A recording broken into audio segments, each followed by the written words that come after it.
आज की खबर। मोदी सरकार ने नौकरशाही में बड़ा फेरबदल किया है। कई मंत्रालयों के सचिव बदल दिए गए हैं। वरिष्ठ आईएएस अधिकारी विनीत जोशी, जिन्हें करीब 1.5 साल पहले मुख्य सचिव के तौर पर अशांत मणिपुर को संभालने की जिम्मेदारी दी गई थी, उन्हें वापस दिल्ली बुलाकर शिक्षा मंत्रालय में उच्च शिक्षा सचिव की नई जिम्मेदारी दी गई है। संजय मूर्ति को नया नियंत्रक एवं महालेखा परीक्षक बनाए जाने के बाद यह पद खाली था। आईआईटी कानपुर से पढ़े विनीत मणि जोशी कैडर के 92 बैच के आईएएस अधिकारी हैं। इसके साथ ही मोदी सरकार ने 6 और वरिष्ठ आईएएस अधिकारियों का भी तबादला कर दिया है। इनमें कपड़ा मंत्रालय की सचिव रचना शाह को केंद्रीय श्रमिक एवं पेंशन मंत्रालय का नया सचिव बना दिया गया है।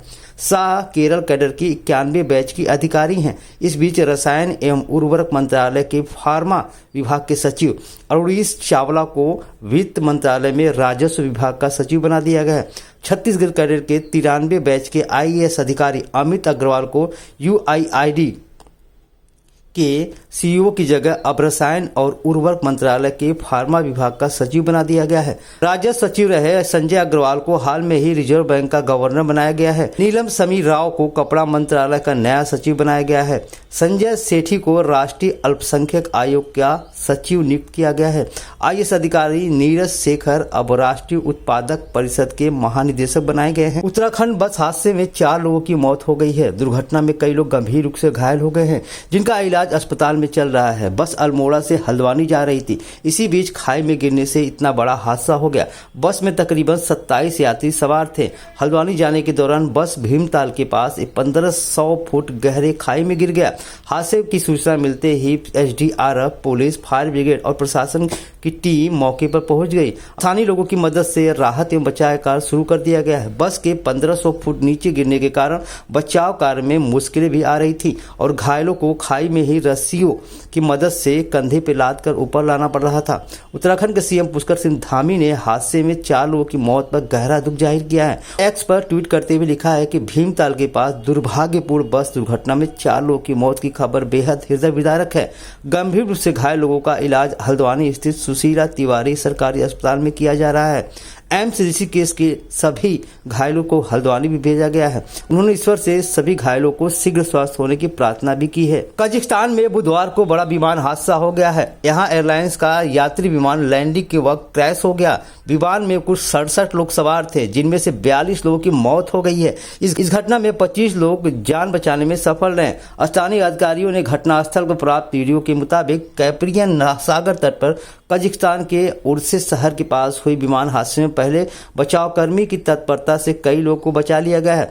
स्थानीय मीडिया ने घटनास्थल से जिंदा बचे लोगों को दिखाए हुए फुटेज जारी किए हैं। एक महिला सदमे की हालत में दिख रही थी और उसे कई बार चोट भी नजर नहीं आए। उसे विमान पतवार से बाहर निकालकर वो दर्द से चिल्ला रही थी। ऐसे की काली दुनिया का कुख्यात नाम सुनील यादव अमेरिका में मारा गया। अमेरिका के कैलिफोर्निया में शूट आउट के दौरान उसकी मौत हो गई है। उसका बड़े ड्रग्स माफियाओं की लिस्ट में नाम शुमार था। हाल में ही खुलासा हुआ था कि गैंगस्टर गोली बरार और रोहित गोदाना ने अमेरिका में उसे मारने की जिम्मेदारी ली है। सुनील यादव अपने विशाल नेटवर्क, ऑपरेशन और एक निशाने पर आए शख्स के कारण लगातार सुर्खियों में बना रहता था। उसकी बदनामी दूर दूर तक फैली हुई थी। स्कॉटलैंड पुलिस ने बयान जारी करते हुए कहा कि पुलिस अधिकारियों की टीम एक व्यक्ति को गोली लगने की सूचना मिलने पर कार लोकेशन पर पहुंची। मौके पर पहुंचने के बाद पुलिस अधिकारियों ने वहां पुरुष को गोली लगने की घायल पाया। उसे अस्पताल ले जाया गया, जहां डॉक्टरों ने उसे मृत घोषित कर दिया।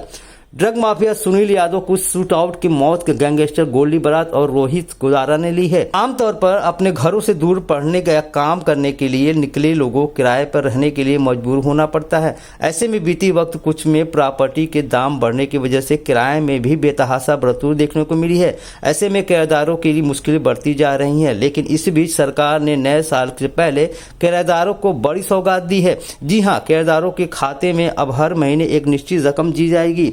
जानिए क्या है आखिर खास योजना और कैसे लेंगे इसका लाभ। इसका लाभ किराएदारों को आमतौर पर अपने मकान मालिक से इस बात से ही खपा रहते हैं कि टाइम से किराया नहीं मिलता है। वो हर वर्ष किराए में बढ़ोतरी भी कर देते हैं। लेकिन अब किराएदारों की चिंता की जरूरत नहीं है, क्योंकि अंबेडकर डीबीटी वाउचर योजना के जरिए उन किरदारों की सरकार मदद करेगी जिन्हें परेशानी आ रही है। सरकार की ओर से चलाई जा रही अंबेडकर डीबीटी वाउचर योजना का मकसद उन स्टूडेंटों को आर्थिक मदद पहुंचाना है जो अपने घर से दूर रहते हैं और राजकीय स्कूलों में पढ़ाई कर रहे हैं। इस योजना में छात्रों को हर महीने 2000 रुपए का वाउचर दिया जाएगा। इस रकम से उन्हें अपने स्कूल के आसपास आवास और अन्य जरूरी खर्चों को पूरा करने में मदद मिल सकती है। आगामी निकाय चुनाव का बिगुल बजते ही हरिद्वार में चुनाव की तैयारियों को लेकर प्रशासन ने भी कमर कस ली है। जिला अधिकारी कर्मेंद्र सिंह ने जिला कार्यालय में सभागार में जनपदीय अधिकारियों के साथ बैठक कर तैयारियां का पूरा जायजा लिया। उन्होंने निर्देशित करते हुए कहा कि नगर स्थानीय निकाय समन्वय निर्वाचन 2024 को स्वतंत्र, निष्पक्ष, पारदर्शी एवं शांतिपूर्ण ढंग से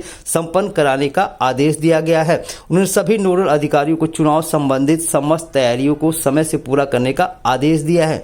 उन्होंने सभी अधिकारियों को सौंपे गए दायित्व एवं आवंटन कार्यों का ईमानदारी एवं निष्ठा से पालन करने का निर्देश दिया है। जिला निर्वाचन अधिकारी ने समस्त नोडल अधिकारियों को निकाय चुनाव से लेकर गंभीरता से काम करने का आदेश दिया है। आरक्षण बचाओ संयुक्त मोर्चा ने संवाददाताओं को संबोधित करते हुए राज्यसभा में अमित शाह के द्वारा बाबा साहब अम्बेडकर के संबंध में दिए गए भाषण की घोर निंदा करते हुए प्रस्ताव पास किए हैं। अमित शाह से इस्तीफा देने की मांग की है। उत्तराखंड में आचार संहिता लागू होने से धरना प्रदर्शन नहीं किया जा सकता है, लिहाजा उसके लिए प्रशासन से अनुमति मिलने पर धरना प्रदर्शन भी जारी किया जाएगा।